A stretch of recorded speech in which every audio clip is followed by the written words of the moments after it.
The containment facility on Zirthal Prime was a monument to despair, built into the crystalline mountains of the alien world. It housed prisoners from a dozen conquered species, each cell a testament to the Zintharian Empire's iron grip across the galaxy. Among the hundreds of captives, one human sat in silence, his name almost forgotten in the 3 years since his capture, Massey. Massey had been a colonial engineer, building terraforming stations on the outer rim when the Zintharian fleet descended like locusts. He watched his crew die, watched his ship burn, and surrendered only when there was nothing left to fight for. Now, he existed in a state between living and dying, marking time on the walls of his cell with scratches that had long since lost their meaning. The Zintharians were a proud race-doll, elegant beings with skin that shimmered like oil on water, eyes that held 3 pupils each, and a culture built on genetic perfection. Their queen, Eni, ruled not just through military might, but through an almost religious devotion to bloodline purity. She was young for a monarch, having ascended the throne after her mother's assassination, and the weight of an empire rested on her slender shoulders. But Eni carried a secret that would shatter the foundations of her society. The royal physicians had delivered the devastating news 6 months ago.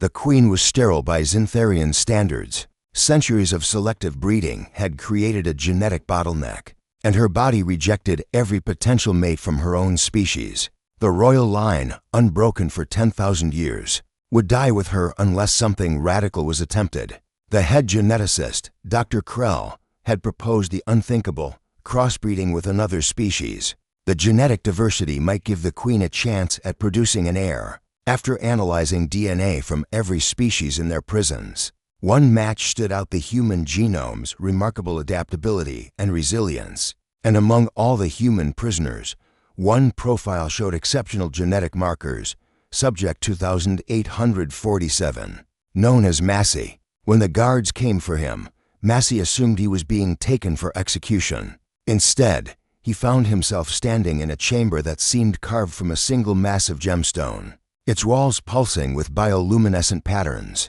And there, seated on a throne that seemed to grow from the floor itself, was Queen Eni. She studied him with those strange triple-pupiled eyes, her expression unreadable. Massey had seen Zintharians before: soldiers, guards, overseers, but never one like her. There was an intelligence in her gaze that went beyond simple curiosity, and something else he couldn't quite identify. Vulnerability, perhaps. "Do you know why you are here, human?" Her voice was melodic, each word carrying harmonics that seemed to resonate in his chest. "To die, I imagine," Massey replied, his voice rough from disuse. "Isn't that what you do with prisoners eventually?" Eni rose from her throne, descending the steps with fluid grace. She was tall, nearly 7 feet, but her movements held an almost hypnotic quality. "Not to die, to live. To give life, actually." She explained it all: then her condition, the genetic analysis, the proposal that had scandalized her entire court. She needed a father for her child, and the computers had chosen him, not because of who he was, but because of what his DNA represented: humanity's chaotic, beautiful ability to adapt and survive. "I'm not asking you to love me," Eni said, standing close enough that he could see the faint patterns that moved beneath her skin, like living tattoos. "I'm not even asking you to like me, but I am offering you a choice that no other prisoner in this facility has: purpose." Massey laughed, a bitter sound.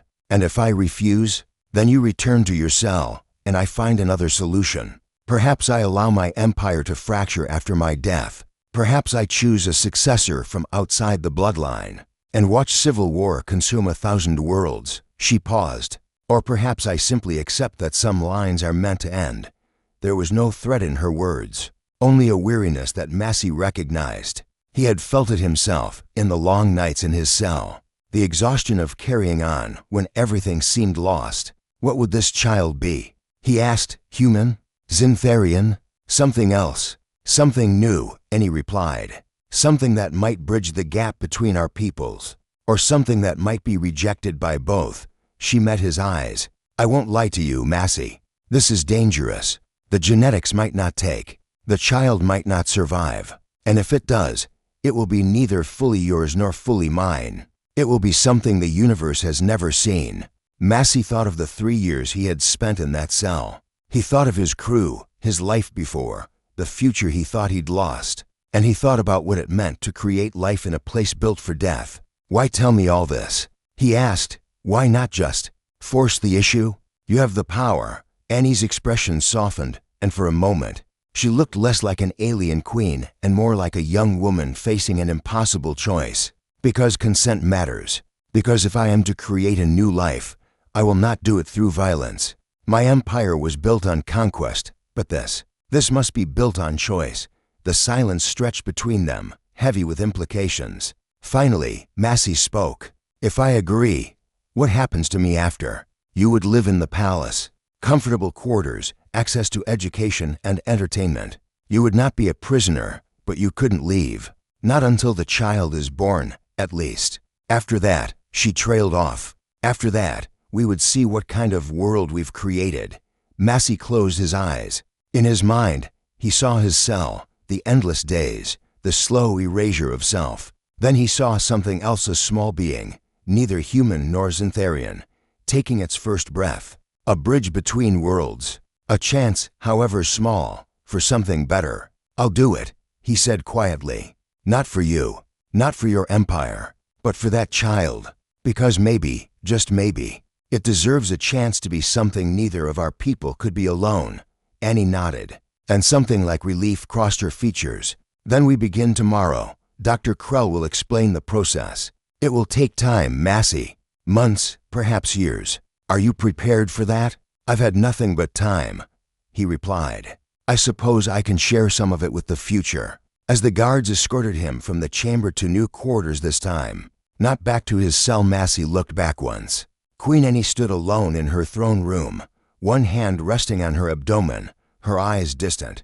Two prisoners, he thought, one trapped by bars, another by duty, and between them, the possibility of freedom neither could achieve alone.